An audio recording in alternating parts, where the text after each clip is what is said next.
दोस्तों, अगर कोई व्यक्ति मेंटली डिस्टर्ब होता है या फिर नशा करता है और नशा ज़्यादा हो जाता है तो कभी भी नशा ज़्यादा होने के कारण न तो अपनी माँ को पहचानना भूलता है कि ये मेरी माँ है, और न ही अपनी बीवी को पहचानना भूलता है कि ये मेरी बीवी, और ना ही अपने बच्चों को भूलता है और ना ही अपने पिता को भूलता है।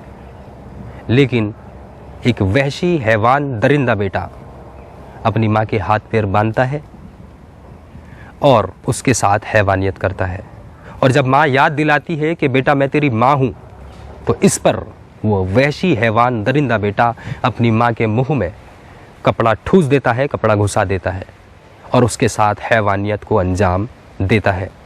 फिर जिसके बाद अपनी माँ को जान से मारने की धमकी भी दे देता है, यदि अगर तुम किसी को बताओगी तो मैं तुम्हें जान से मार दूंगा। आज की रिश्तों को शर्मसार कर देने वाली और हैवानियत भरी घटना को सुनने के बाद यकीनन आप गुस्से से आग बबूले हो जाएंगे। नमस्कार, आदाब, सस्ते श्री अकाल में हूँ आपके साथ ही याह्या खान सोज़।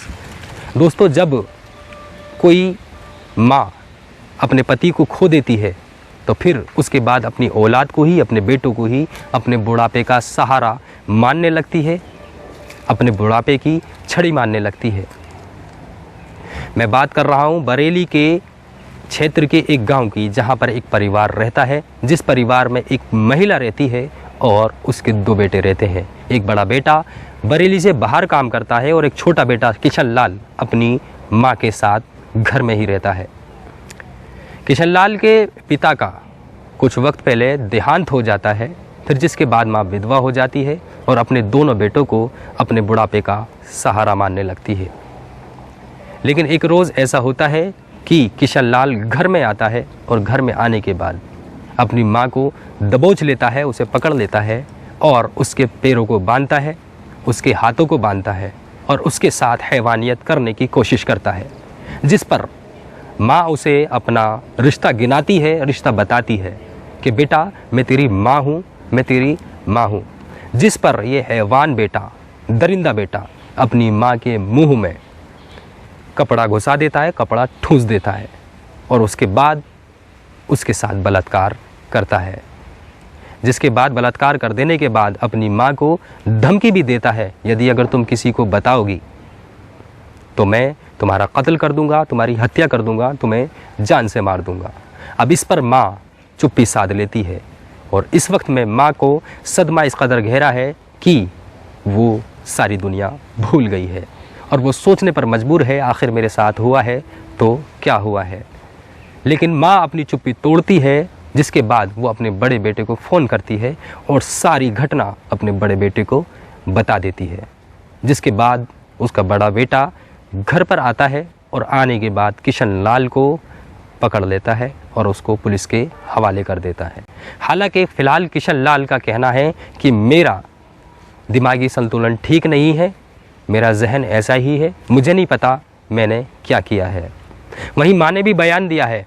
माँ का भी कहना है कि जब ये घर के अंदर आया था मैं सोच रही थी कि खाने को मांगेगा, लेकिन जब इसने मेरे पैर बांधे तो मैं सोचने लगी शायद मेरी किसी बात से नाराज़ है। फिर इसने हाथ बांधे, फिर मैंने इसके अंदर एक हैवान देखा, जिसके बाद मैंने इसे याद दिलाने की कोशिश की कि बेटा मैं तेरी माँ हूँ।